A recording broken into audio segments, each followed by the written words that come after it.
Perfect. So today we're gonna try to complete our chapter in competitive partial equilibrium. And today we are going to do something related to what to do with the model we have designed and we have basically characterized in the previous class.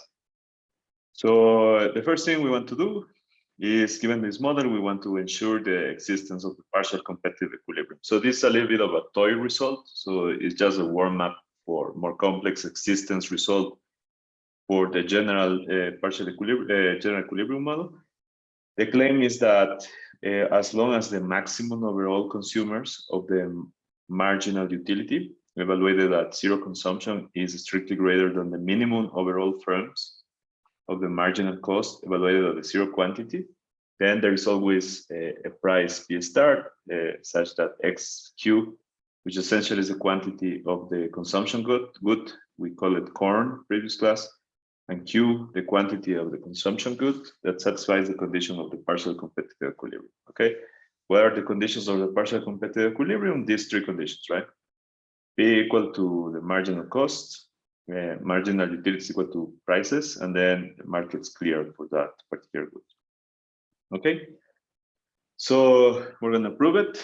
Remember that we so far have assumed a lot already. So for instance, phi, it was assumed to be continuous, among other things. It also has a second derivative that is decreasing, right? And essentially the first derivative is positive. We also have assumptions under the cost function, okay? So all of that is together. Now, so we are going to prove it formally and then do some discussion using graphical analysis. So first we notice that to find prices P star, we only need to find a price at which aggregate supply equals aggregate demand. So essentially, we're gonna define this X star of prices as aggregate demand, which is the summation over all individual demands, and Q star, which is going to be aggregate supply, which is the summation over all QJs. So for all firms. Now, under the assumption that we established before, that the maximum of the marginal utilities over consumers is greater than the minimum over marginal costs at any price that is essentially above this maximum marginal utility, we are going to have that the demand is equal to zero. Why is that? Essentially, by the first order conditions, right? It will be that there is no consumer for which these first order conditions are satisfied, right?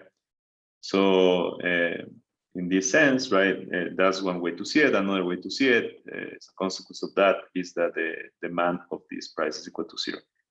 And essentially, this consumer won't want more of the good because the additional unit will decrease its utility below zero, right?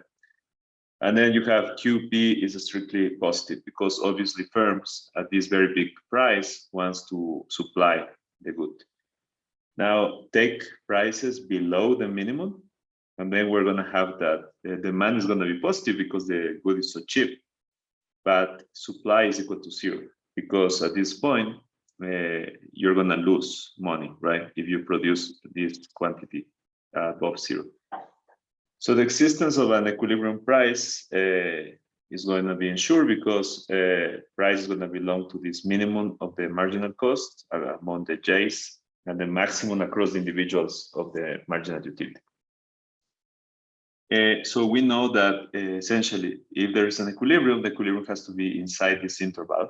But how do we know there is such a point? This follows from the continuity of the aggregate demand and aggregate supply. So why this is continuous? Essentially, the summation over continuous functions. So the summation of continuous function delivers a continuous function itself.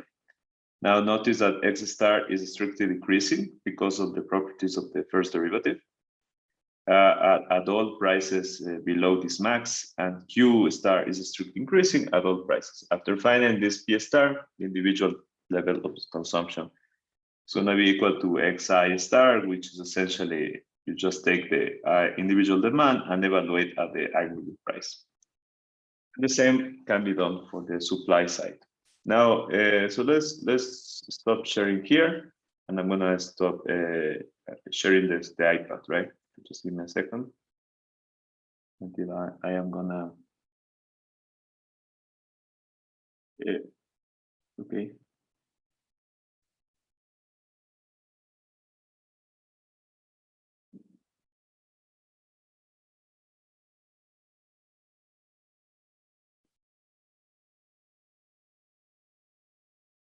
Okay.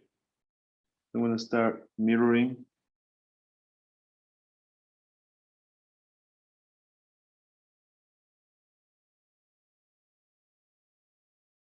Just give me a second here.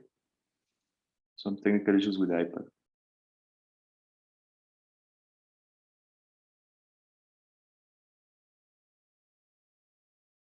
Okay, not working.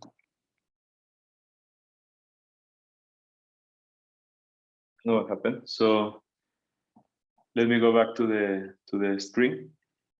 So essentially, the thing I was trying to do that didn't work is I was trying to draw the typical demand and supply, right? If they are continuous, then they are going to cross. If you have some level of discontinuity in any of the two functions, then it may happen that at that point, right, there is no intersection of the two curves. So the key thing here is that they are continuous.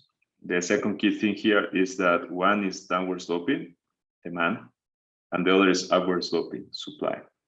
They have to be at least at a particular region. They don't need to be all the way. And the other is the positioning of them, right?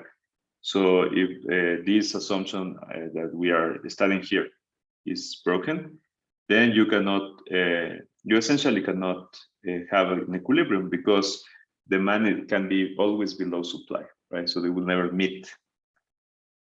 So that's essentially it. This again is a toy version of existence because the partial equilibrium analysis is so simple, so nice that it just requires this very simple analysis of continuity, downward sloping, and upward sloping. Now, when we go to the full model, things are going to get much more complex, and then we're going to have to devote, in fact, a full chapter to existence.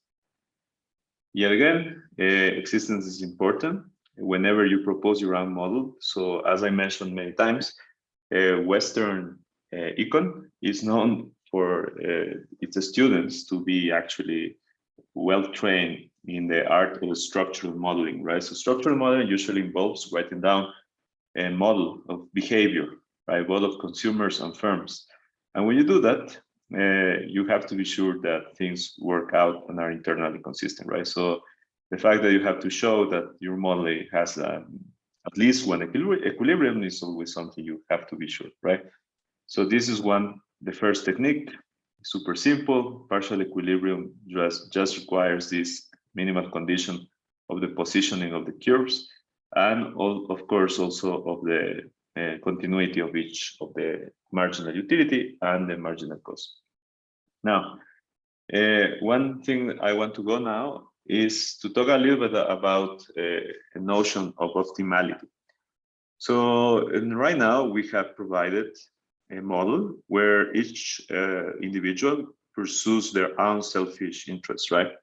So each consumer maximizes their utility, each firm minimizes their costs, and hence they maximize their profit. And then together, right, they end up producing an allocation of goods and then a price. The question is the result of such process producing something that is desirable from a societal point of view? So let's now take the point of view of a social planner. And you know, there are many ways social planners can think about societies, not always good, not always, you know, with lack of personal interest, right? So one notion of optimality that I think is one of the, you know, a big progress in terms of trying to understand what is socially optimal is this Pareto optimality. Pareto optimality is a concept created by Vilfredo Pareto, right, the Italian economist. And he created this very neutral notion of optimality that basically says that you take a feasible allocation. So remember what was feasible allocation? It was any allocation that could exist in the economy, right? Is whenever the summation of all consumption allocations is less than or equal to the existence, the physical existence of the goods in the economy, right? So it's just a very mild restriction. So feasible allocation X, Y is Pareto optimal or Pareto efficient. They are synonymous. If there is no other feasible allocation, let's call it X prime, Y prime, such that this second allocation prime is weakly better for every consumer according to their own utilities. Utility sub I of Xi prime is greater than or equal to U of I of Xi for all individuals, and then happens to be one individual, right? Some I, in particular, it can be just one, for which the allocation X prime is strictly better. So Pareto optimal essentially requires, you can read it in two ways. One is essentially the notion of there is no waste, right? So if you can improve the welfare of someone, right? Strictly, you leaving the rest the same, right? Then you essentially, your original allocation is not efficient, right? Because you could have someone better off with keeping everyone the rest the same. So Pareto efficient allocation is one in which this situation is not possible, right? There is no other allocation that happens to be feasible such that one person can improve. The important thing here is the feasibility part, right? There can always be allocations that can improve someone, but they may not be feasible, right? So I'm sure some of you would like to get some crypto, right? Bitcoin or the Shiba, the Shiba coin. And, you know, yes, sure. But maybe it's not feasible right now, right? So essentially, right, the key thing is that we're comparing among feasible allocations, right? So you start, so we call essentially Pareto allocation efficient, an allocation Pareto efficient if there is no other feasible allocation, right, that improves upon the original one in the Pareto rank. So one important thing that I want you to realize is that you can order allocations according to the Pareto ranking, okay? So the Pareto ranking is sort of a social preference, right? In fact, it's a form of social preference. Essentially, the Pareto ranking is as described here. So one allocation is Pareto superior to another if in the first allocation, which is better according to Pareto, there is at least one person which is better off, and the rest are the same, at least the same, okay? So Pareto allocation, Pareto efficient allocation is one that is at the maximizer of such societal preference, right? It's a maximal allocation. So there is no other allocation that dominates it in the Pareto ranking.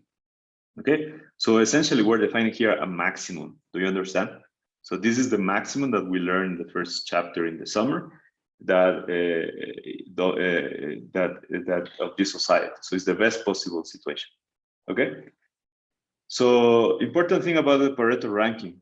So the Pareto ranking is a transitive order, right? But it's not complete. So there can be allocations, right, that cannot be ranked under the Pareto order. Okay. You can easily see that there can be allocations where some people improve and some people lose, right? So essentially those two things are incomparable according to the Pareto ranking, okay? So Pareto ranking is not complete, however, it's transitive, okay? And essentially captures a form of social preferences, okay? And the Pareto efficient allocation is the maximum of such social preferences, okay? Now, here comes the first result, the result of regarding the Pareto optimality of the partial equilibrium model that we described. And this is called the first fundamental theorem of welfare economics. So this sounds very fancy. And, you know, it sort of is, but right now it's a toy version, right? Because we're just doing partial equilibrium analysis. Then we're going to expand to the general equilibrium. So if the price, yep. Any questions? Yeah, can I ask a question? So does this have to do with that notion that you mentioned in the beginning of the course that the collective decisions are always more difficult to analyze or to study than the individual decisions? You were talking about the difference of decision theory with respect to this collective decision making. And yeah, So obviously there is a connection between collective decision making and this problem we're studying. What I was referring to this in the chapter 3 discussion was that when you have a household, right, many people are trying to decide together what to buy, right? So when people aggregate preferences, then it's a harder problem than just analyzing maximization of utility, right? Yeah, because if we take this maximizing problem as if it was an individual decision making, then the preferences are not rational anymore. Exactly. Because they are incomplete. Yeah, so right now we're going to study something that is not exactly the same problem. So here is more about social welfare. So we're trying to analyze if the allocations produced by the partial equilibrium model are socially desirable, right? And the notion that we're choosing to actually decide where it is socially desirable is going to be the Pareto ranking, okay? And so this is a kind of different problem, right? And the first fundamental welfare theorem answers this question, right? Of whether the allocation of the partial equilibrium analysis is in fact desirable. And it says that if the price P star and allocation X star Q star constitutes a competitive equilibrium, then this allocation is Pareto optimal, okay? So this is quite cool. So you may not realize this, but it is huge. So what this is saying is essentially the following. So say I have a partial planner, a central planner. So, someone that actually is trying to maximize the welfare of society.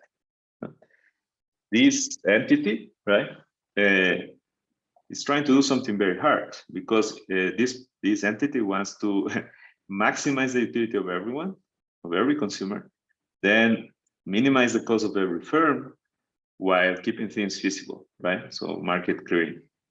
So basically this entity is trying to do something that seems super hard. So imagine the problem, right? Imagine you have 1,000 consumers, you have 1,000 firms, and then you want to achieve this goal. In fact, I'm going to make it even more realistic to you.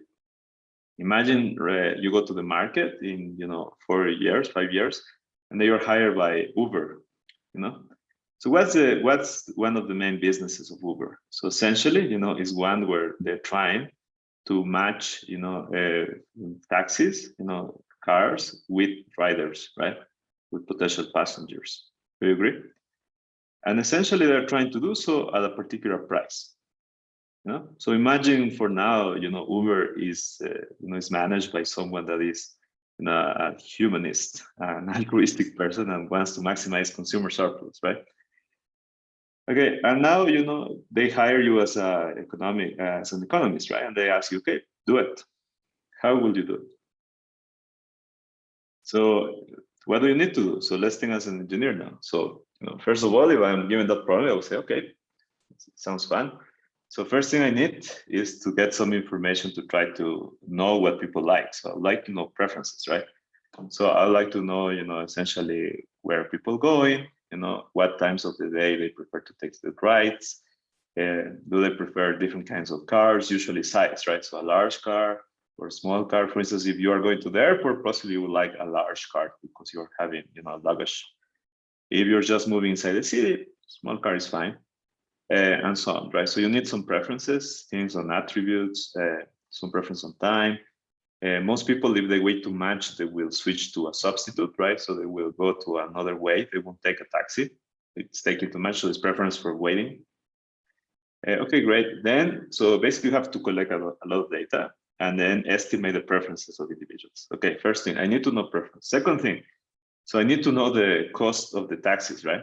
So essentially, I need to know, gas price. I need to know a lot of other things. I need to also know kind of where they are going, where drivers are usually around, where are zones that are hard to park, hard to move, where there are tolls, and so on. Okay, so that's kind of the cost of the firm. So imagine you are able to estimate those costs, and now you know that. So now, even when you have all that information, then what do you do with that? So then you have to make it a mathematical problem, right? So you have to maximize aggregate consumer surplus, right? Yes, and then also minimize costs. subject to the technological constraints and subject to feasibility. So essentially, for instance, say this engineer is proposing this problem here, where they want to maximize aggregate surplus, consumer surplus, which is the summation of this phi function that you estimated and you know, minus the cost of all firms, of all taxes that you have estimated and you know, right? Then endowment you can ignore for this example, but if there is some existing things there, you can put it. And then subject to the feasibility requirement, right? Such that the number of rights people take is equal to the number of taxes there are, okay? So that's the problem you formulate as an engineer, right? After estimating the phi, after estimating the cost. Now you have to maximize this. This is a huge problem, right? Because first of all, you have to, of course, obtain all the phi's, obtain all the c's, and then you also have to solve this optimization problem, which is a huge problem, right? So imagine you have 1,000 consumers, 1,000 firms, and then of course, this is a very simple problem compared to one in Uber, right? Because in Uber, there's also the time dimension, right? They also have to match in time, and you know, it's a bit of a mess. So let's say you're able to do it. So this engineer is so great that you're able to do it. Then, you know, when solving this problem, again, I'm just going to assume that first, interior solutions are interior, so there is no corner solutions. So if I solve this problem, I can just go to my old trusty Lagrangian multiplier approach, right? So take the objective function and then add up the constraint. The constraint is going to enter with a new Lagrange multiplier. There's only one constraint. I obtain first order conditions. So the right with respect to x, and then you obtain phi prime of x equal to mu, right? Because x enters in the constraint as well. Then you derive with respect to q, it will be with a minus sign, right? So cost, and then here there is a minus as well, so it cancels, and then you have equal to mu. And then you, of course, you have the constraint, which is the summation of xi is equal to the summation of qj's. So who looking at this can recall what we just saw the previous lecture? So you can see that these are essentially the same conditions of the partial equilibrium, right? And the only thing you have to replace is the mu and now call it a price, right? But essentially, in terms of first order conditions, these things are essentially the same as the partial equilibrium analysis we did before. Okay, so this means that if basically the price P star and allocation X star Q star constitutes a partial equilibrium, right? Then X star Q star with mu equal to P star, so the Lagrange multiplier is equal to the price.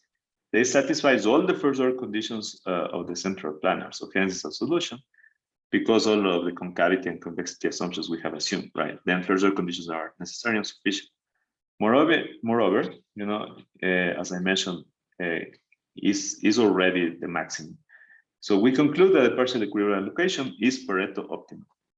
So this is very, very cool, because it essentially means, right, that, you know, if you are a lazy engineer, right, and you don't want to do it yourself, you can say, look, you go, all your taxi cabs drivers, you maximize, you minimize your cost. You all riders try to maximize your own preferences, right?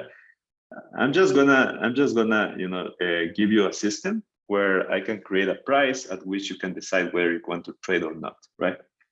So, and that's essentially what Uber is doing, right? So they don't need to know exactly your preferences, and they don't need to know exactly your costs, because they play a little bit with this source price. So when before the pandemic, people use a lot Uber. So a lot of you, I guess, use it as well. So one key thing that you may remember is that they use the source price, right? Which essentially you can think of a search algorithm where they are moving the price around to see whether people want to match, right? So so what you're doing is essentially a way to search which is a price that's gonna you know, empty the markets. Now, of course, they are not doing a blind search, right? So they, in fact, try to collect some information about preferences and then some information about costs to be able to provide a more intelligent proposal for the price search, right?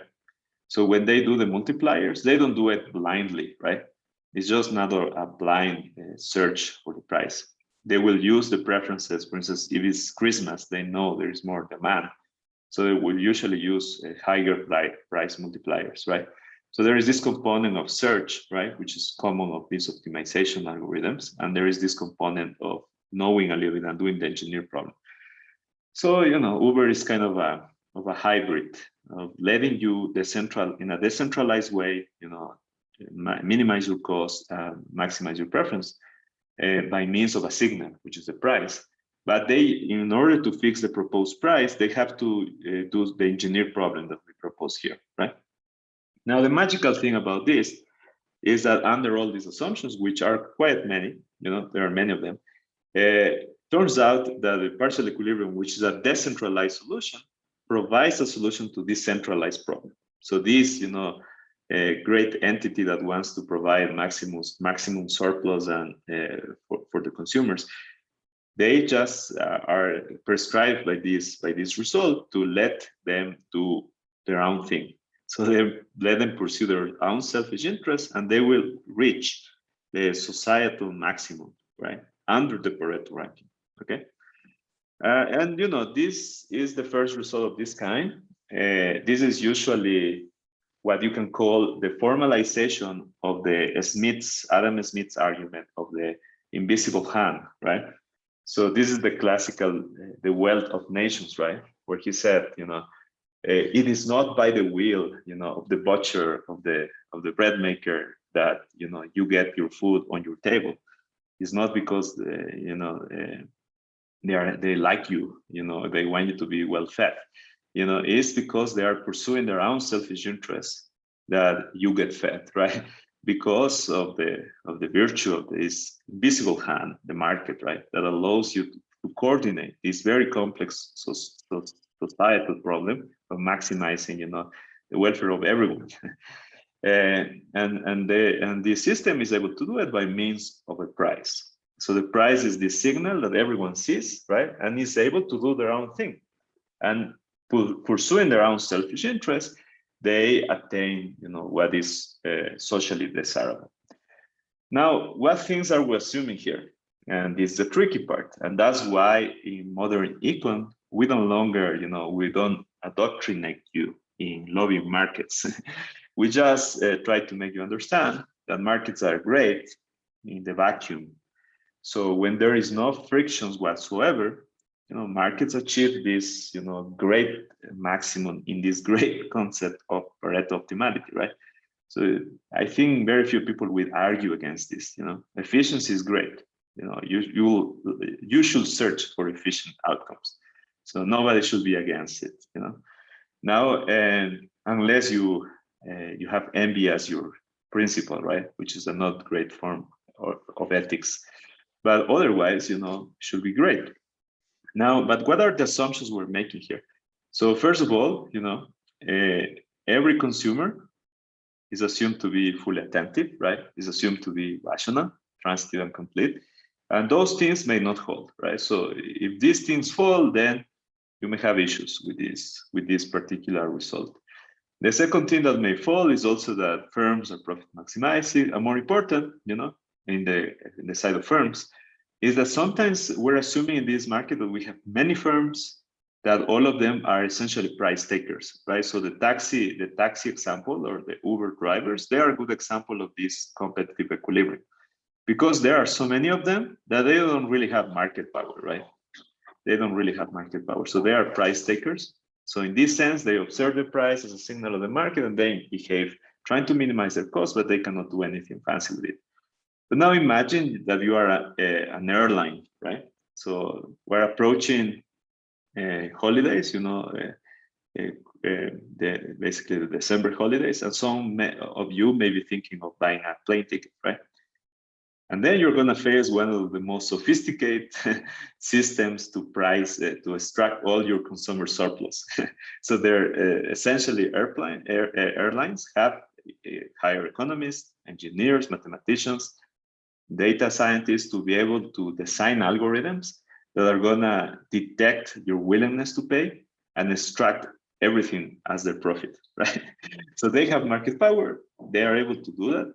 And essentially, they are able to fix prices in a way that shows market power, And this is one thing that at some point people will regulate, but now it's not regulated. And they basically can, they are going to condition on things such as, do you have a Mac or a PC? If you have a Mac, they are going to use the knowledge that you have a Mac. It means that you like to pay more money. So they are going to make you pay more. If you try to buy your ticket from North London and not from campus, they're going to charge you more because of the location, right?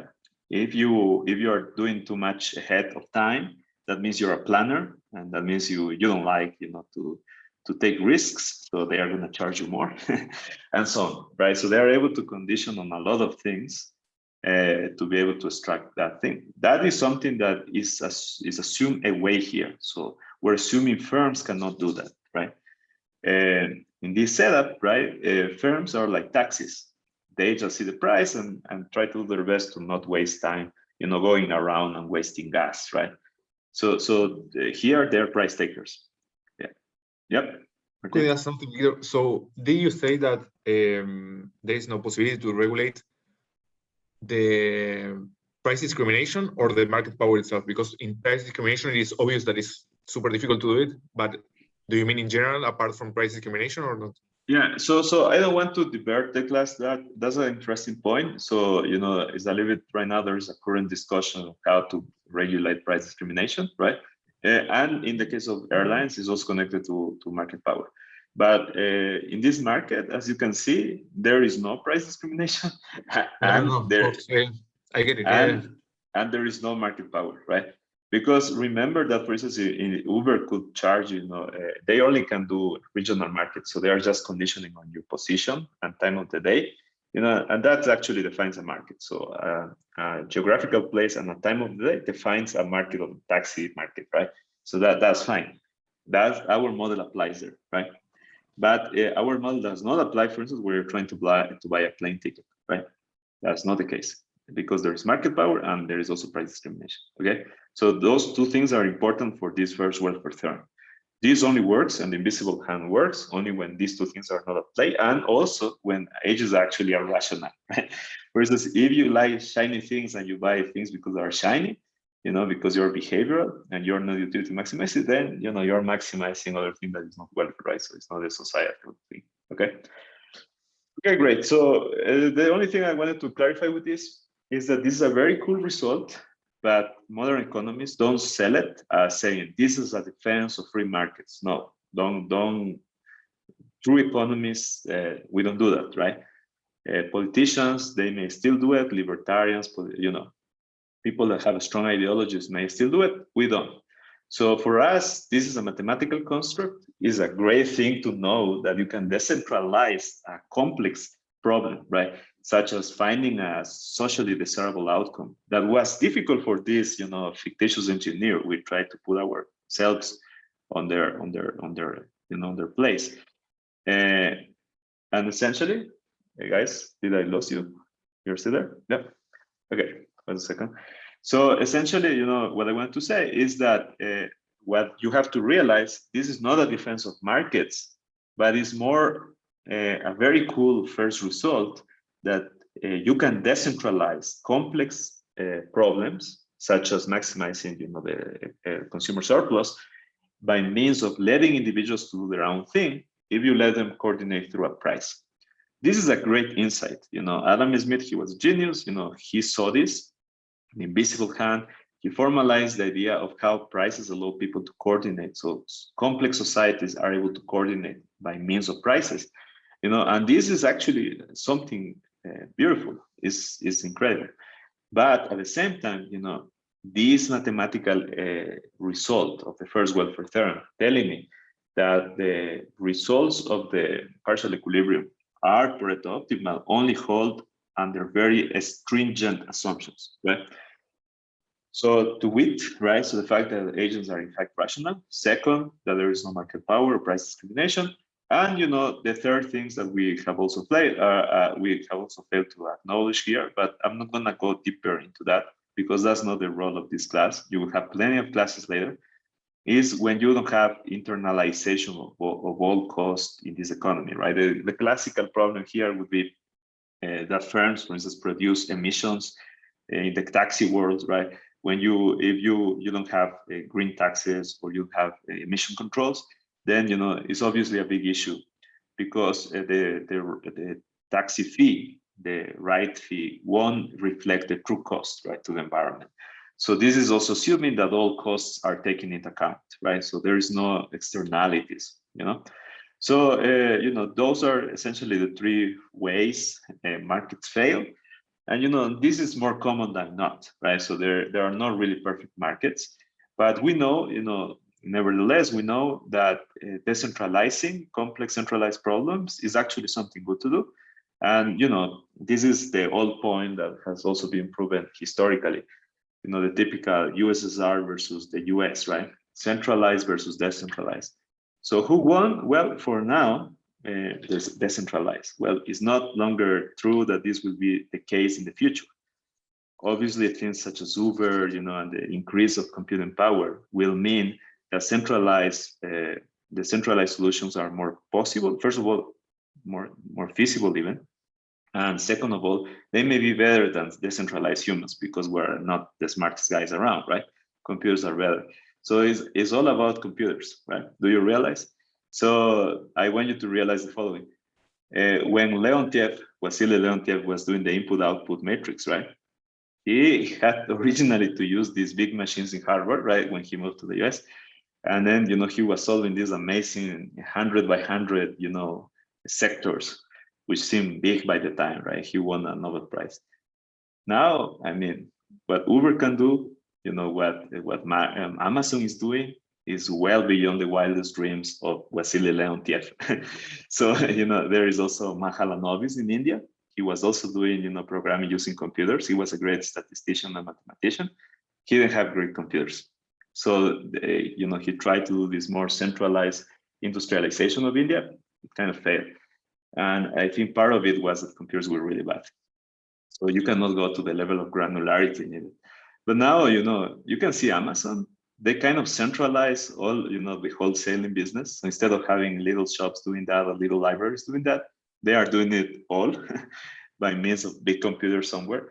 So there is some trend to now see that centralized solutions are better. And I want you to realize that I'm not taking any, political side here. It's just telling you that this is a little bit of a matter of that centralized require big computing centralized devices, and decentralized system requires smart people. So at some point, decentralized problems were better because people were smarter than when coordinated through PICEs than most computers. That may not be longer true, right? So that's an interesting question to have in mind. Now, this is giving you just an equivalence. Sometimes, under perfect agents, perfectly smart agents, and perfect goodwill central planner, if you have a great central planner that is free of evil, and you have perfectly smart consumers and firms, and also they are price takers, they are not, fixing the market, then these things are equivalent, right? And this is an amazing thing to know. But this is not telling you that something is better than the other or that markets are great. It just means that turns out that the centralization of complex centralized problems is possible, and sometimes they are equivalent, and that's great to know, right? Okay, any questions here? Okay, great. One thing I want you to realize is that we cheated a bit. So one thing you have to realize at this point is that I gave you a Pareto ranking. And Pareto ranking, I told you, is an incomplete order, right? However, it's transitive, right? This is a way to rank societal outcomes. And I told you, this, I think, is one of the things that society should respect. I think it's super uncontroversial, right? But then here in this engineering problem, I cheated, guys. So I gave you something that is a complete ranking. So what's going on here? So Pareto ranking, right, is just an ordinal concept. It doesn't take any stand how you should aggregate preferences, right? However, in this engineer problem that I have to be able to write it down to be able to take first order conditions, right? I cheated because I assumed that somehow all utilities are measuring money in the same units as cost, right? And hence I can maximize this thing. So I'm assuming, for instance, that preferences, you can add them up. They are fully comparable. And for instance, say the preferences of the student A and the student B, they are measuring the same units, right? So that's assuming that actually you can aggregate preferences. We're assuming cardinality. This is a very utilitarian function, right? So this essentially we're doing Bentham's dream, right? Jeremy Bentham from UCL. He's still there. Do you know the story about Jeremy Bentham? He was the creator of the utilitarianism as a philosophy. He created the notion of utility.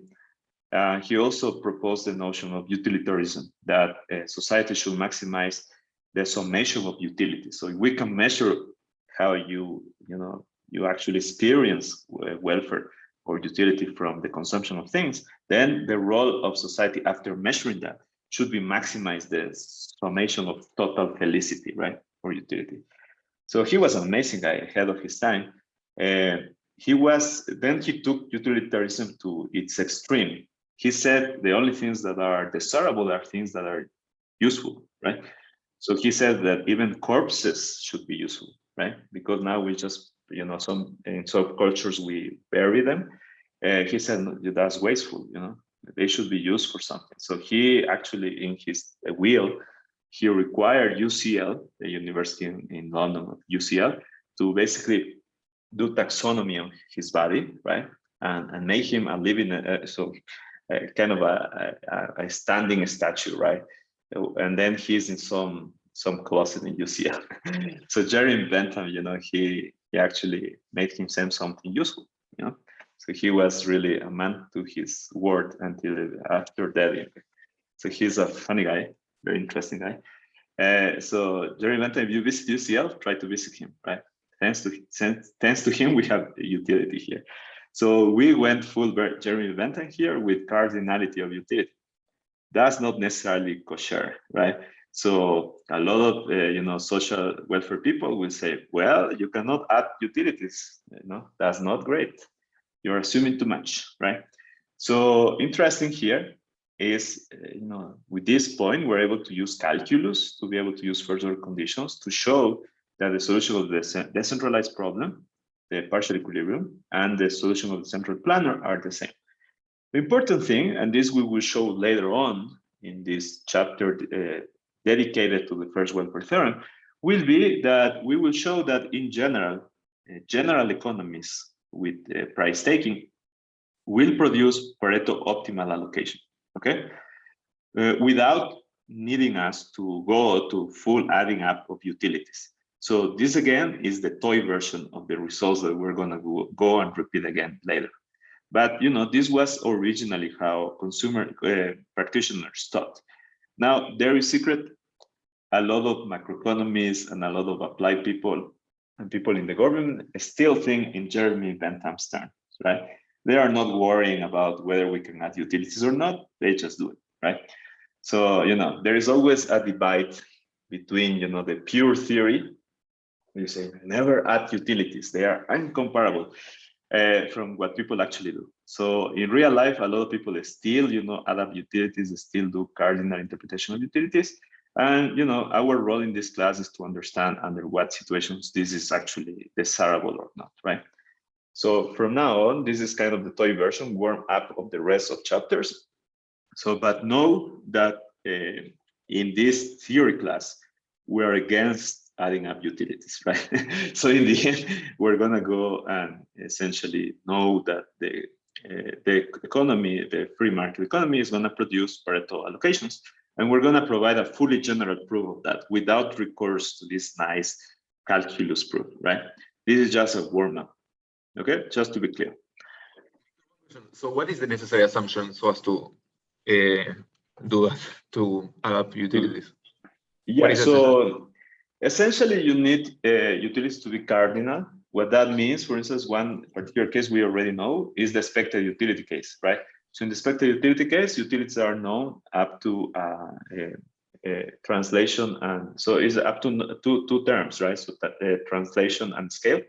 So if you're able to normalize utilities such that for everyone, the best lottery is 1 and the worst lottery is 0, then you can measure cardinally and compare in a way that is comparable utilities. So this is actually a very good question. Someone could write a thesis about it. The question right now with the rise of discussion of inequality is that in fact we have to compare utilities, right? If you are talking about inequality, you have to talk about cardinality. There is no way around. So then, you know, the central requirement for you to be able to think about inequality and redistribution is a single quantity that you already know, the marginal utility of income, right? What is behind the idea of the redistribution is that you can take $1 away from the rich and give this same dollar to a poor person, and this person will enjoy it more. So what we're saying mathematically, right, is that the marginal utility of wealth of the rich guy has to be less than the marginal utility of income of the poor guy, right? Remember, the marginal utility is a function, right? So it's a function of the level of income you have. So we're just saying that this is not always true. As we change income, the poor guy becomes rich, right? And the marginal utility increases. This is at the center of that. Now, the key question, and this is the theoretical question for you guys that still hasn't been answered to my knowledge, is how do you actually measure marginal utility of income in a way that is comparable? This is not known. This is not known until this day. So, you know, we're in the age of neuroscience. There is a lot of creativity needed here. But guys, well, you know, econ is, for me, social science. We have problems, you know, how to think about redistribution, we solve them. So I'm asking you guys, and this is a question for you guys, how to think about redistribution in a proper way and how to be able to think cardinally of the marginal utility of income. If you don't think about it seriously, then it's very hard to make a case for redistribution. A lot of macro guys bypass that. So you have Science, Piketty, all of these guys, you know, Zuckman, they just assume it's cardinal and everyone, you know, utilities can be measured in dollars. Okay, is it really? For me, this is a big leap, right? So a lot of people still have issues about it. So if you're asking me what are the conditions for adding preferences, you essentially need to be able to measure them in the same units. That's something hard. We haven't been able to solve it, neither theoretically nor empirically, okay? So any Bernoulli utility is okay? Adding expected utility is okay. Essentially, this is one case where you can do it. The issue we have is that usually people are not expected utility maximizers, right? So this is a big issue. But yeah, that's one special case that it works. So quasi-linear utilities, for instance, if you have a utility that is separable, for instance, you like corn, and then that you can like corn in whatever ways you want. But then you have the additive terms measuring money, then you can essentially normalize that to be able to also do that. So I'm going to stop there because this is not the objective of the class, right? But this is a whole branch of welfare econ, trying to actually think of how to think of cardinality, right? But right now, you know, there are some unanswered questions there. But the only thing I want you to take home right now, the message is that if you want to add preferences cardinally, you're assuming a lot more, right? Usually we're going to just use the pure concept of Pareto efficiency, and that, of course, is a general case of the cardinal maximization of consumer surplus, but is, of course, is more general than that, and we're going to understand that. Okay, and then I'm going to just give you a taste of the second welfare theorem. So second welfare theorem for me is the fun one. This is the kind of younger, cooler brother of the first welfare theorem. So the first welfare theorem was the invisible hand, right? The second welfare theorem is newer. This is essentially the engineered version of the first welfare theorem. So the second welfare theorem essentially says the following. So for any Pareto optimal levels of utility, then there are transfers of the numerary commodity that are going to be indexed by capital T from all individuals from 1 to capital I, such that they are net transfers. So they are lump sum transfers. So they add up to 0. So I'm going to take some money from the rich and give it to the poor, such that a competitive equilibrium is reached for the new endowment. So this is the endowment shifted by the transfers. And this is going to yield precisely the profile of utility that I want to reach in the Pareto frontier. So this is actually super cool. What I'm saying is the following. Okay, so the Pareto ranking produces not only one maximum, usually produces a set of maximums. So remember that the Pareto order is not a complete order, right? It doesn't have to be convex, it's a very complex order. So it produces a set of maximizers. So the allocations that are feasible and that are Pareto optimal, they are called the Pareto frontier, okay? So essentially the premise of this theorem is telling you that you can take any profiles of utility in the Pareto frontier. So this is a combination of utilities that people think is great and is Pareto efficient, okay? Remember that in this Pareto frontier, there are many alternatives. So you can pick one that you want, okay? So you here are the goodwill planner, right? The central planner that wants the best for the society. And you already respect Pareto because Pareto efficiency is so great. So Pareto, is not controversial. So you want Pareto. But now you also have other agenda. For instance, you have some typically redistribution concerns, right? So from the Pareto frontier, you pick a particular profile of utilities, okay, that you desire due to other criteria, okay. So remember that Pareto is already assumed, and the problem here is that the central planner has other concerns besides Pareto, and hence selects some allocation from the Pareto frontier. So from the set of Pareto maximizers, selects one, okay?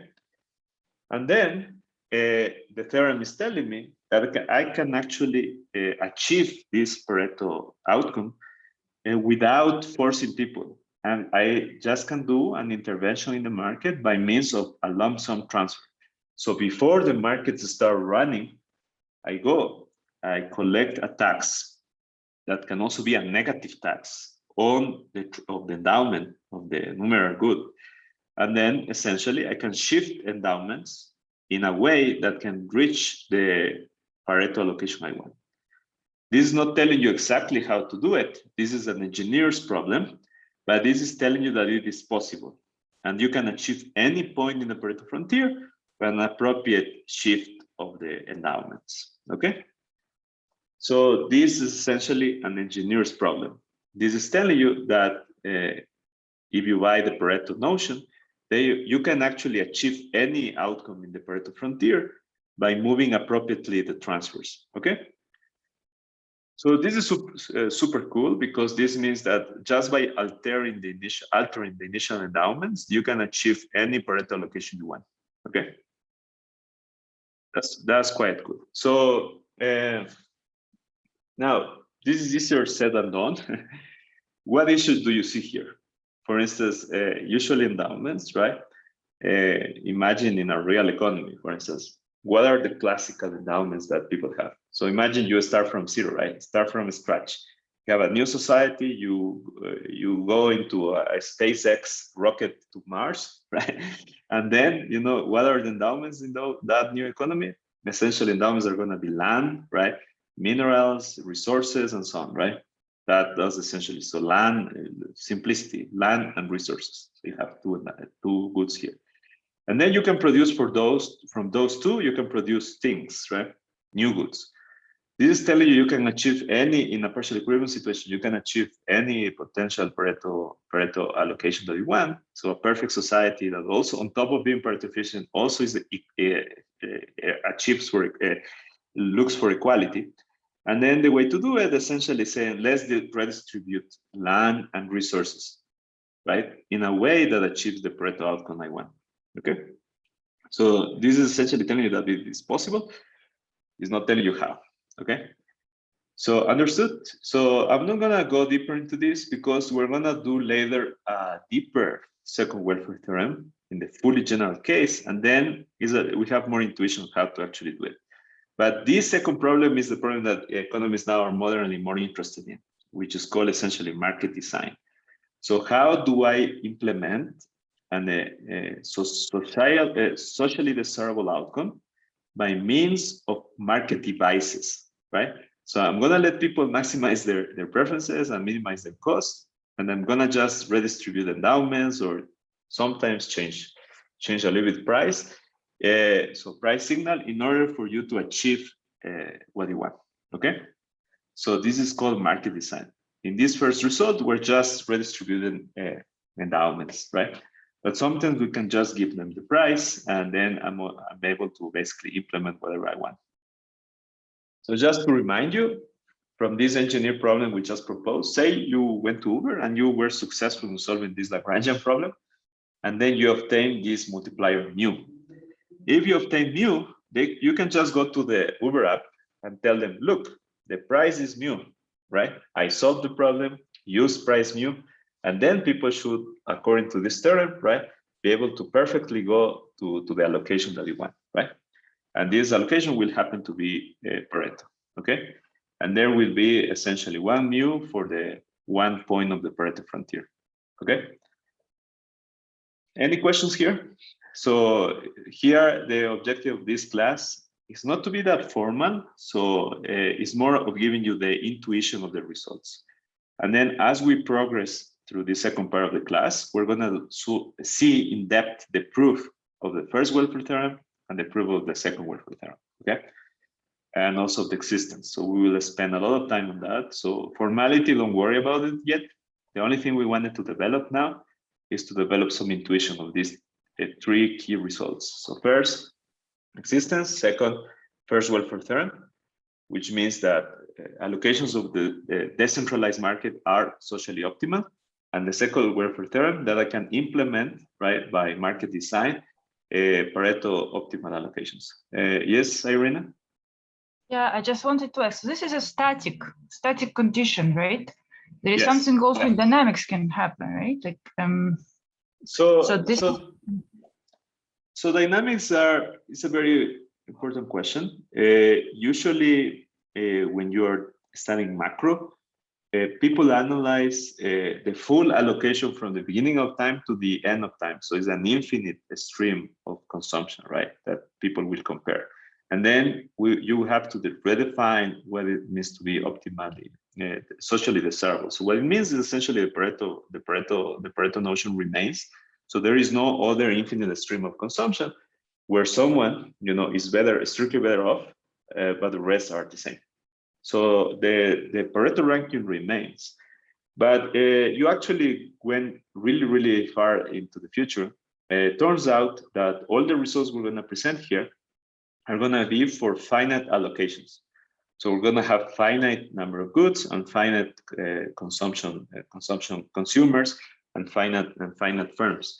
So when you go into dynamics and how macro people model it, sometimes you enter into the realm of infinite agents versus when you have an overlapping generations with infinite agents.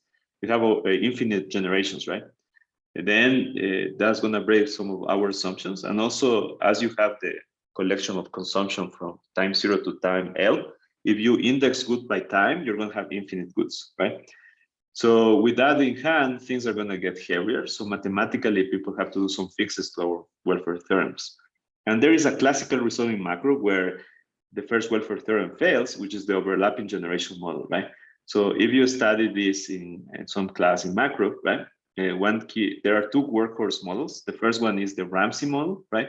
Which is the classical infinite dynasty, right? You maximize the discounted stream of utilities from time 0 to infinity. And the second model that is used is the overlapping generations, where you have each generation lives only 2 time periods, right? And then, but there are infinite generations, and there is some savings and bequest. In that overlapping generation model, in the simplest model, Pareto optimality fails. And the reason for that is essentially you have infinite consumers and you have infinite goods, right? So that's the only thing that breaks, really, but you can fix it easily as in the Ramsey model by allowing for these closing conditions, which are called transversality conditions in the macro models, right? These are essentially limit conditions that essentially make the budget constraints to tend to 0 at the end. So you essentially generate that there is no free good, right? So this is a technical point. I'm going to stop there, but the only intuition is that in the overlapping generation model, it's sort of a pyramid scheme. You can always borrow from the future generations. And because there will always be a future generation, right?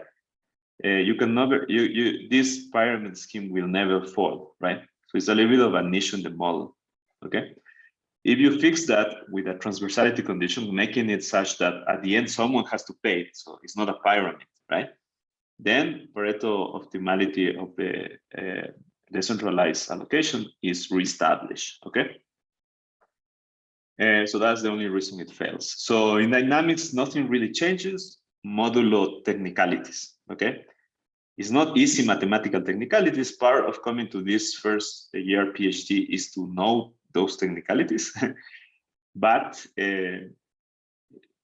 dynamics don't change the principles of this, okay? So doing a static model is fine here, okay? Okay, so with this in hand, we're gonna move to chapter 12, general equilibrium, okay? So let's take a 5 minutes break. Let's see if I can fix the iPad, but also, just to make a transition to the other chapter. Okay, so 5 minutes break. I'm gonna stop recording, and then 5 minutes, I'm gonna be here.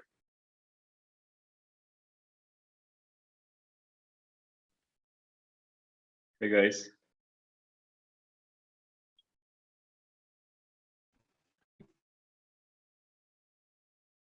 Okay. Welcome back, guys. I have my iPad now working. Can you see the screen? Okay, great. So let's do quickly this thing I want to do with the existence of the demand supply. So the idea here was that we have this classical setup, right? When we have a price, right, and a quantity, and then what was our demand curve, right? Was this possibly decreasing marginal utility, right? Of individual. Here, let's assume there is one individual. And then you have the supply, right? Which is the marginal cost. And essentially, right, an equilibrium is found and this thing is crossing. In fact, this is a unique equilibrium, right? And then this gives you the quantity. And this is where Q meets X, right? Now, the cases where this may fail to hold, right, was essentially when these assumptions were broken. So you can have a downward slope in demand, but it can start very down, right? And then the supply can start very up. So this essentially means that the minimal derivative of this, right, is the maximum here across the phi's, and this is the minimum across the costs, right? Are in this situation such that they don't cross, right? So there is no price whatsoever. So this is the key assumption we use there. The other cases that this may fail is that you have two discontinuities, right? You may have one downward slope in demand, right? And then supply is kind of weird. There's a big discontinuity here, it continues around, right? So failures to be continuous also will disrupt this, right? So the same can happen with the other things. Now, of course, the fact that one is downward sloping and the other is not is also important. For instance, you can have both are upward sloping that may never cross, right? So the fact that one is downward sloping is important. And essentially, these are the cases that we wanted to highlight. The result mathematically is more than that because we have many consumers and many firms, right? So it's not only a mathematical description of this graphical analysis, okay? So I'm gonna stop sharing this and let's go back to sharing the screen of the document. Okay, so we're ready now to move to general equilibrium theory. Sounds very fancy. This was the hot topic in the 60s, right? With Debreu, with Arrow, McKenzie. So every decision theorist was doing at the time general equilibrium theory, okay? Now, theories don't do it much. Almost, we don't do it at all. There are many reasons for that. Mainly, general equilibrium theory has moved to macro. I think general equilibrium theory was so successful that was absorbed by macro, essentially. macro before general equilibrium theory was way more hand wavy. So it wasn't really micro-founded. After the progress done in general equilibrium theory, macroeconomists essentially adopted the tools and techniques from general equilibrium, okay? So this is gonna look a lot like macro. We're gonna focus a little bit more on existence theorems and, you know, welfare, first welfare theorem, second welfare theorem.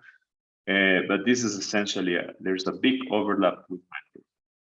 We're gonna start with one very nice TOEIC model proposed by Edgeworth.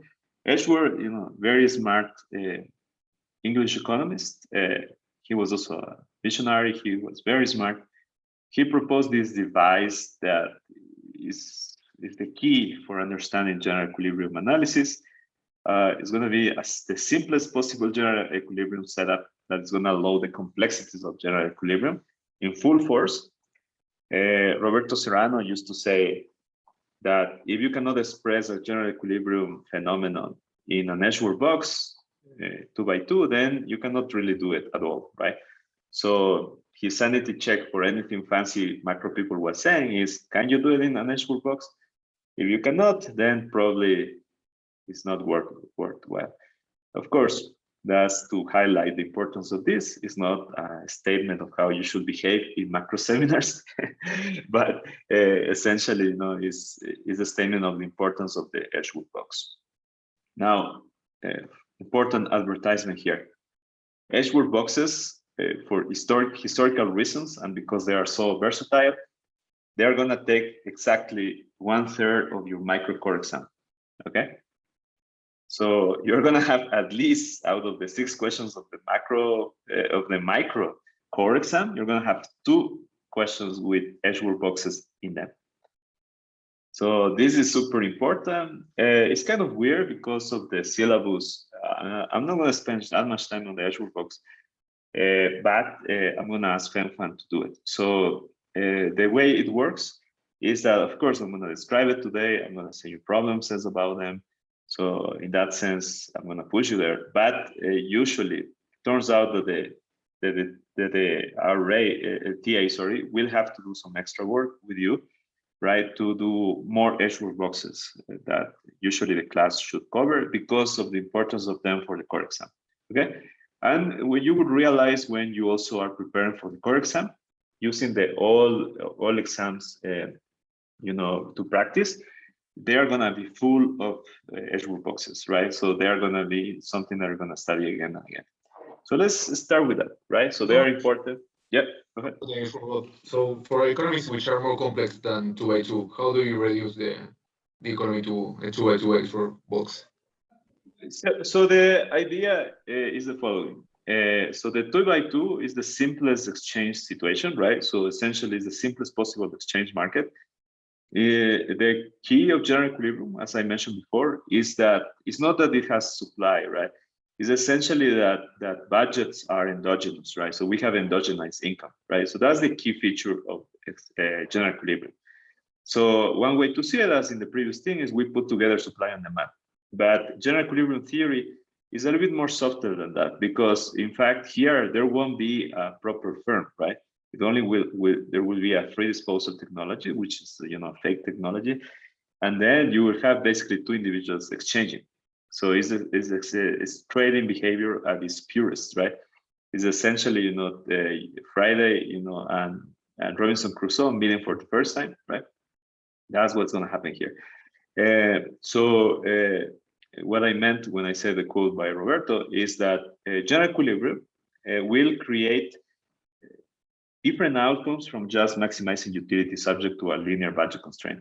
Because the budget is endogenous and income is endogenous, things are going to get very weird here. So a lot of the things we knew of how consumers behave will break here, because of the endogeneity of the income, right? Things are going to get much more complex.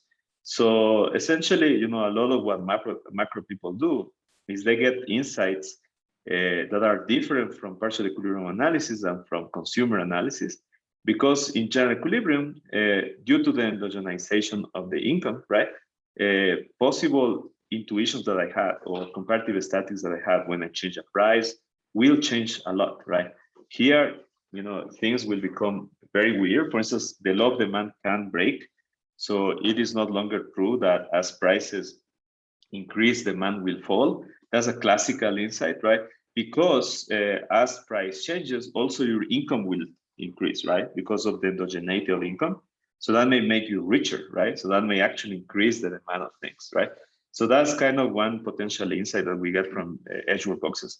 So all substitutional income effects, right? yeah, Okay. exactly. So because now income changes as price change, right? So it's no longer as simple. So here we will see, right, that income and prices interact in very complex ways. So, and this will change essentially how the whole thing behaves, okay? So we will see, but right now let's define things. So the simplest possible model is gonna be one where there are two consumers, consumer one, consumer two. Two commodities, one and two. Consumer one consumption vector is going to be described as X sub I, which is of good one and good two, and then indexed by I. So importantly, the first subscript is going to denote the consumption good L, and the second subscript is going to denote the consumer identity.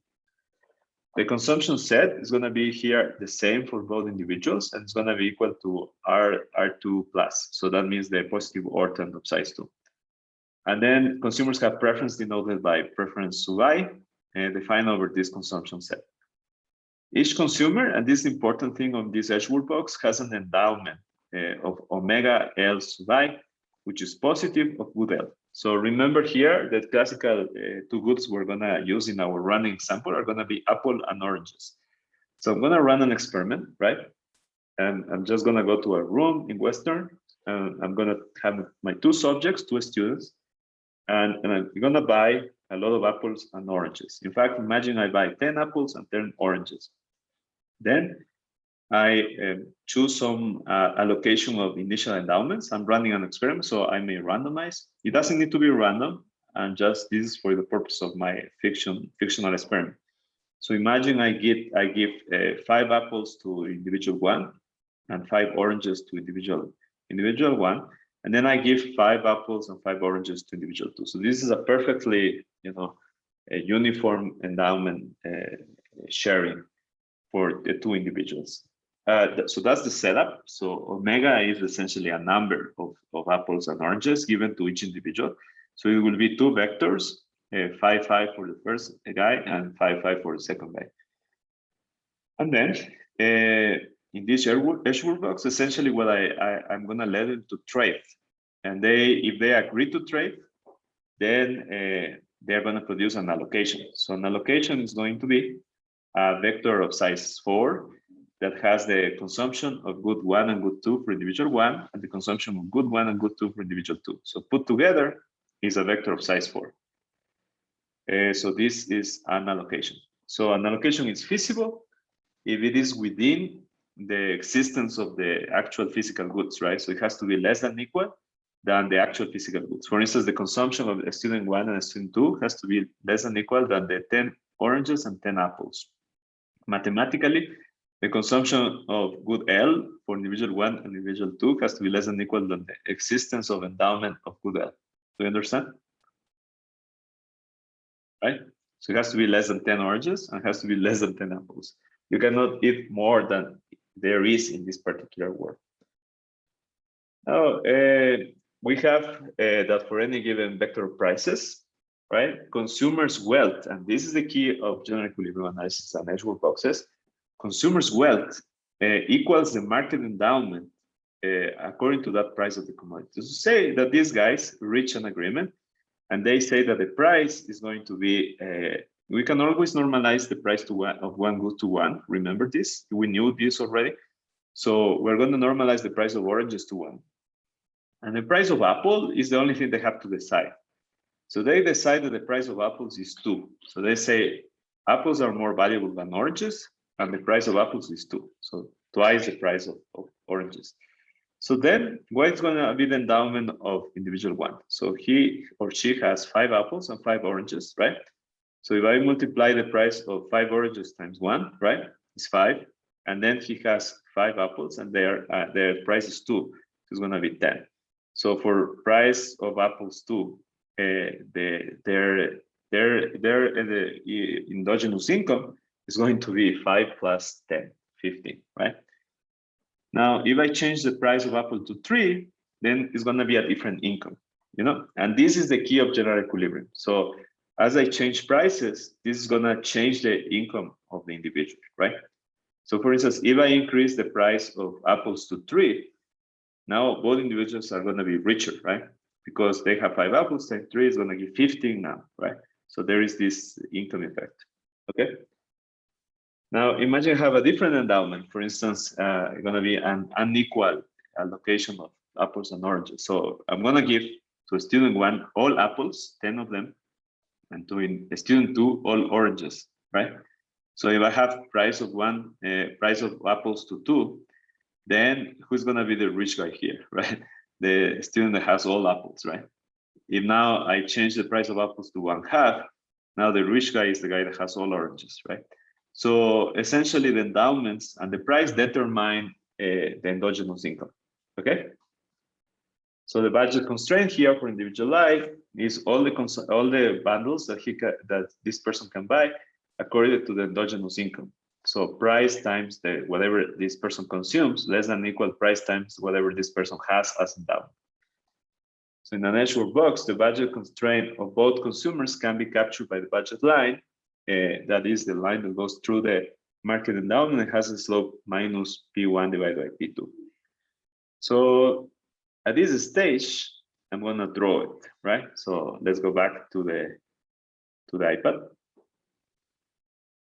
The Edgeworth box, the analysis that we're going to do here is always going to be a little bit graphical. So I really hate to draw. So when I was in grad school, I tried to write all the Edgeworth boxes problem analytically, right? So that's one possibility, of course.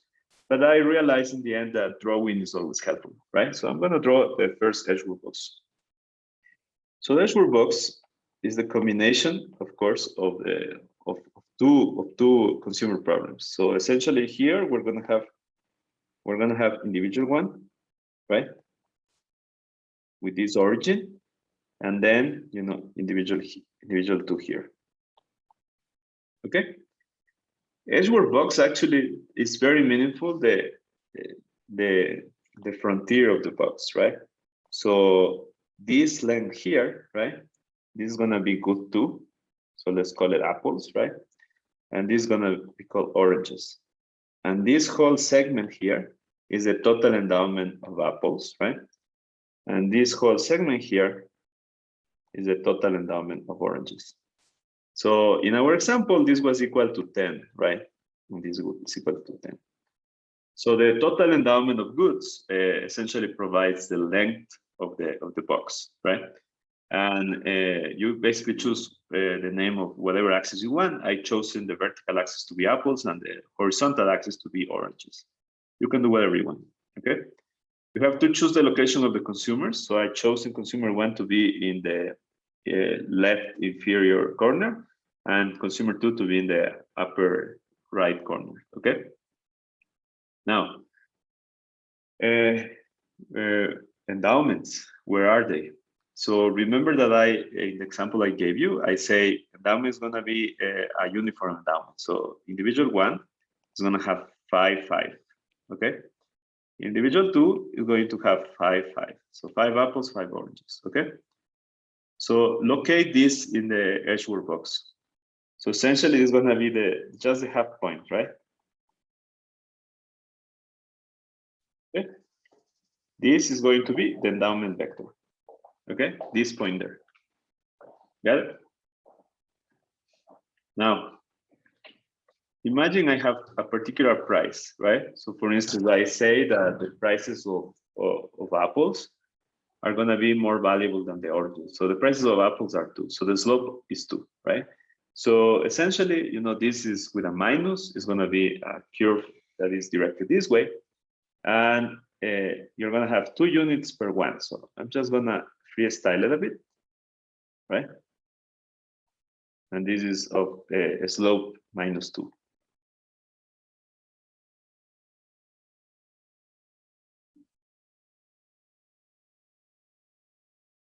Okay. So this is the price vector. It has to go through the endowment, right? That's the key point, because the endowment, that's going to make it actually budget constraint. So now, from the point of view of consumer one, this is just a classical budget constraint, right? So I'm going to change the color of this thing. So from the point of view of consumer one, right, it's going to be red from now. This consumer has some preferences that are going to be drawn by an indifference curve. So I can choose whatever indifference curve I have. So in particular, this consumer, let's say, has these preferences, right? So the red ones. And now consumer two, right? I'm going to make it green, has this preference here, right? So now, can you see? Can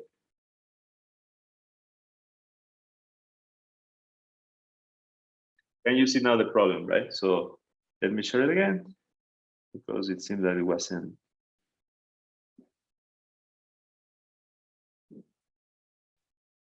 Yeah, now it has the green ones. So now you have consumer two, consumer one, and you can see that there is this point, right, at where they meet. But what is the issue, right? Consumer one with the red indifference curves is maximizing, right? But consumer two is not maximizing. So from the point of view of consumer two, right, the maximization point will be at another price, right? So for instance, this is a point where, you know, they haven't reached an equilibrium. So now I'm just gonna go and draw essentially a different price. I'm gonna just go back and just draw a different price, right? I'm just gonna keep on doing it. And now I'm gonna have the same endowment, but now I'm gonna have a different price with a different slope. So this is gonna be way more horizontal, right? So this is a new price, minus price of 8 divided by the price of oranges. Okay.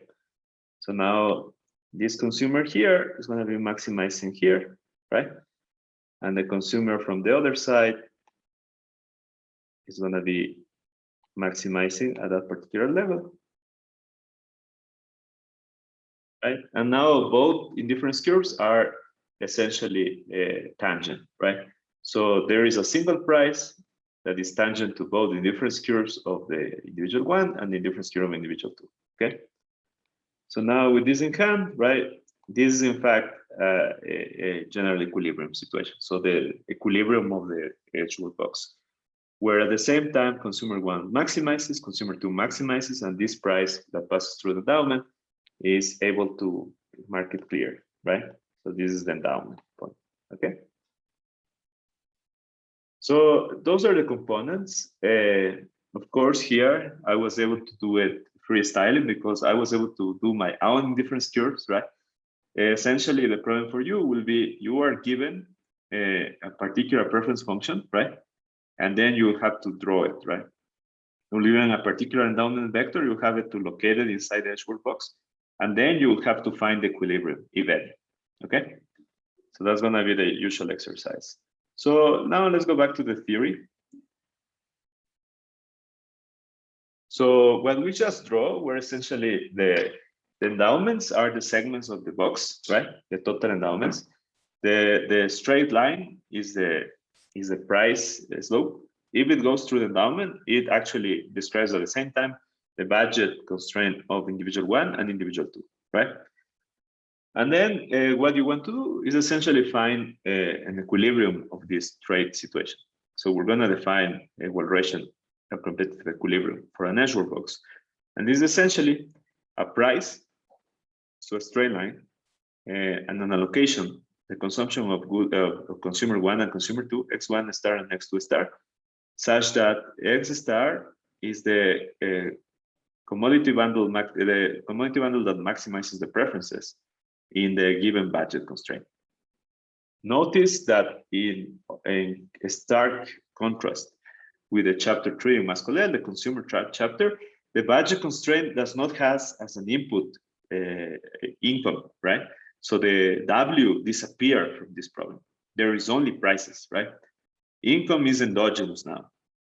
So important thing to realize in the Mas-Collet notation, for some reason, Mas-Collet omitted endowment from the notation. He shouldn't have. So Mas-Collet Wisdom agree shouldn't have omitted endowment. The budget constraint is also a function of the endowment.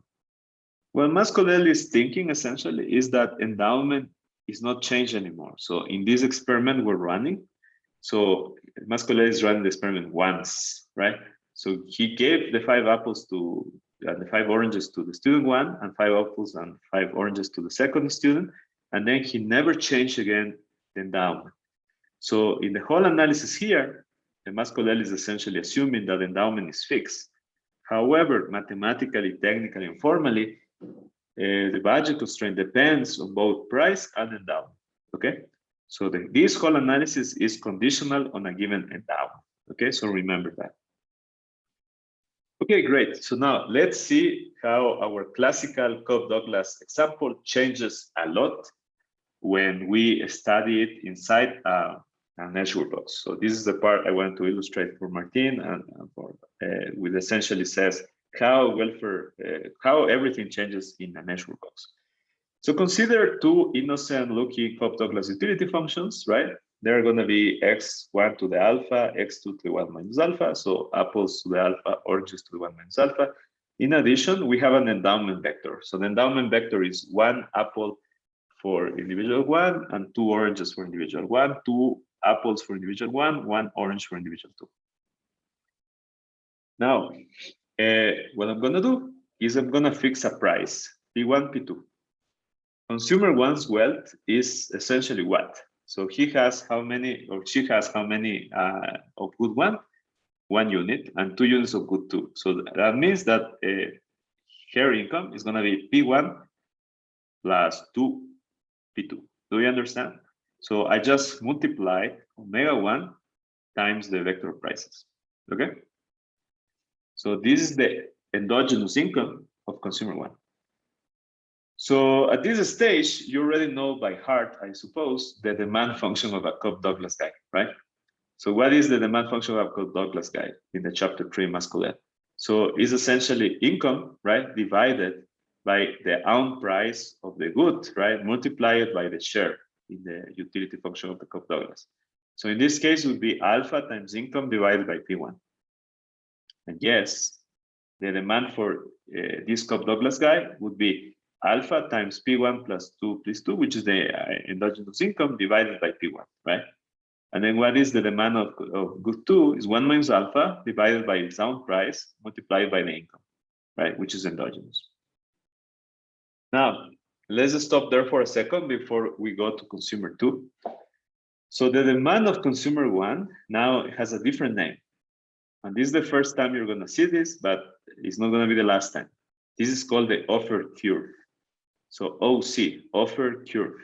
So essentially the offer curve is not other than the demand function of chapter 3, where we have replaced the income that in chapter 3 was exogenous by the endogenous income that is produced by multiplying prices times endowments, okay? So the offer curve is just the classical demand as in chapter 3, but where income that before was exogenous and equal to W in the notation, now is equal to the endogenous multiplication of prices times omega, right? So it's prices times omega. So that's the only thing that has changed. So essentially, if you're asked to obtain the offer curve, you already know what to do. You maximize the utility subject to a budget constraint as in chapter 3, and then replace income, right, by the endogenous income, prices times omega. That's it. The name is a little bit misleading, right? Especially Spanish speakers, beware. For us in Spanish, supply was oferta. So when people hear offer curve, it sounds like it has to do with firms. It doesn't. It's just the classical demand problem, right? So it doesn't has to have to do with supply, really, right? It's just the demand function at endogenous income. Okay. Now, what do you see of this thing? How is changing with respect to chapter 3? And this is the part I was mentioning to Martin. So look, originally in the consumer chapter, we said that there is this downward slope in demand, right, in the form of the negative semi-definiteness of this substitution matrix, right? Now, look at the prices here. Price of the own price of good one enters in the numerator and in the denominator, right?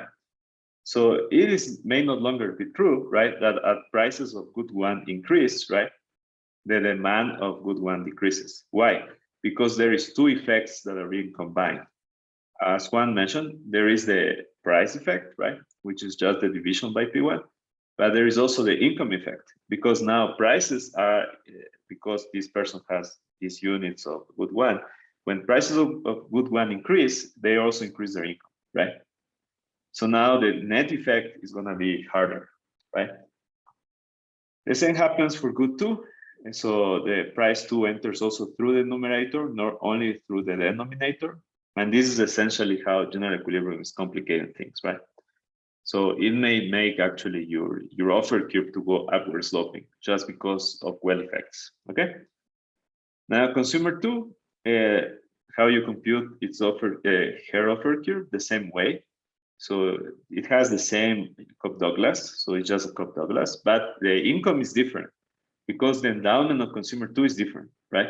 So endowment of consumer two is the mirror image of consumer one. It has 2 units of apples and 1 unit of orange.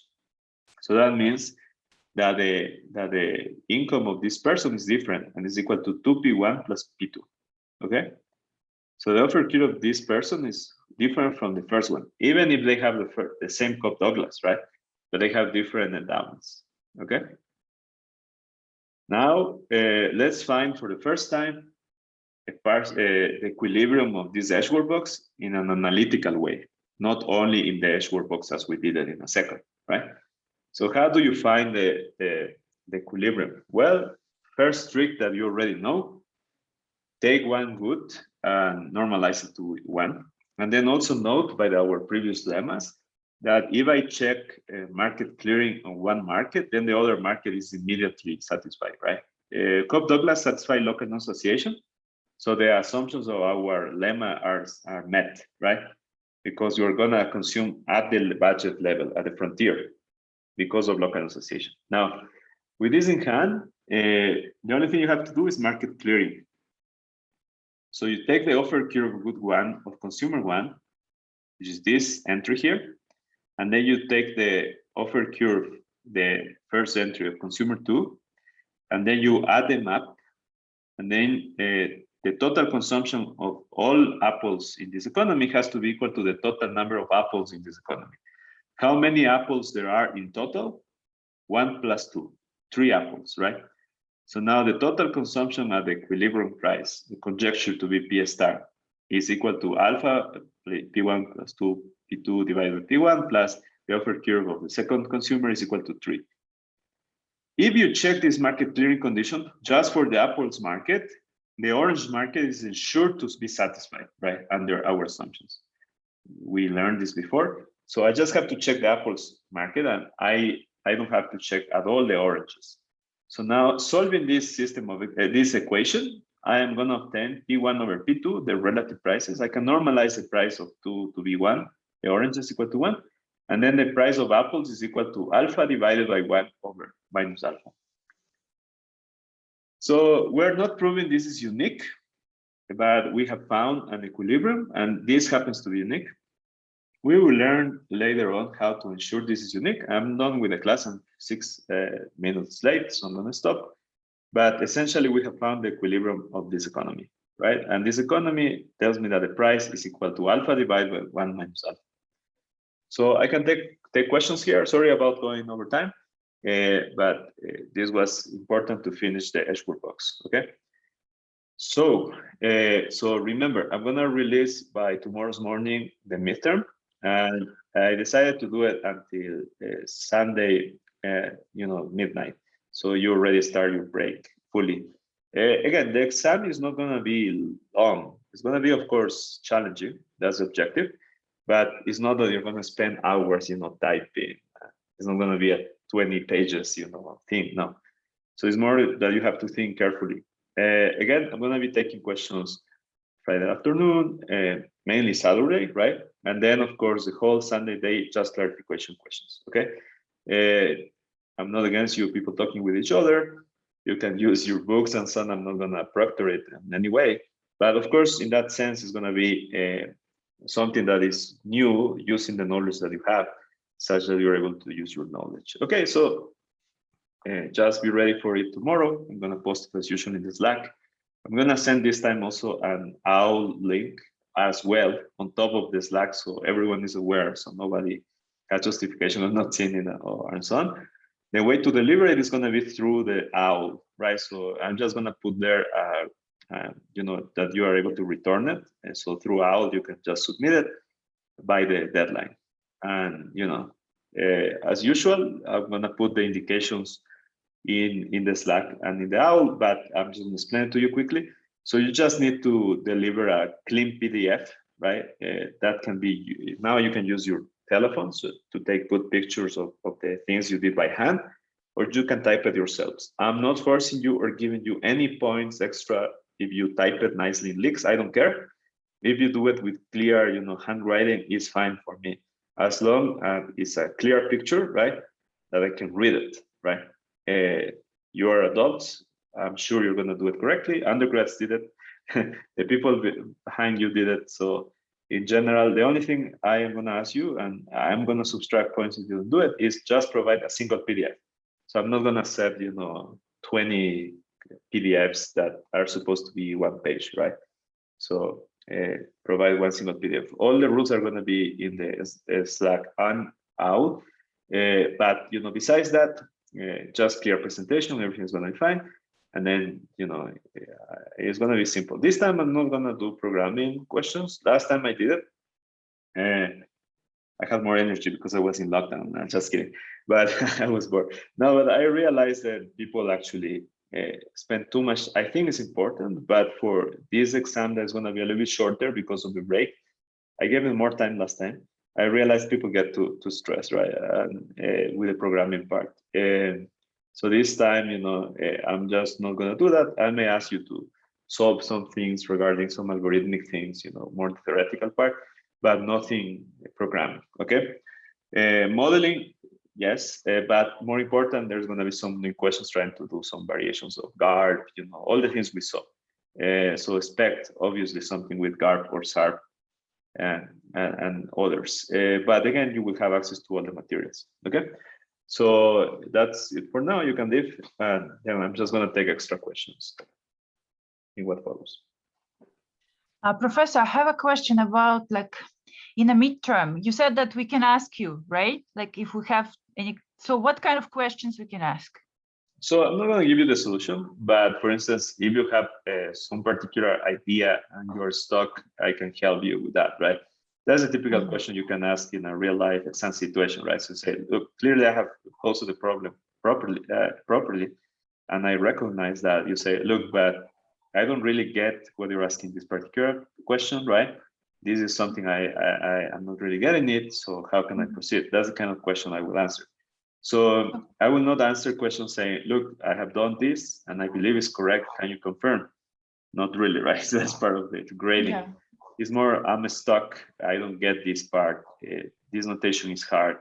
What are you trying to say here, right? And then, of course, the last day is going to be more questions of clarification. So if notation is weird, if you don't understand certain question, then I will just focus on that. So Saturday, essentially, Friday afternoon, more Saturday, is going to be kind of I'm stuck type of questions, right? Help here, I'm stuck. And then Sunday, just clarification. And that's it, basically. Mm-hmm. Okay. Thank you. And we're asking through Slack, correct?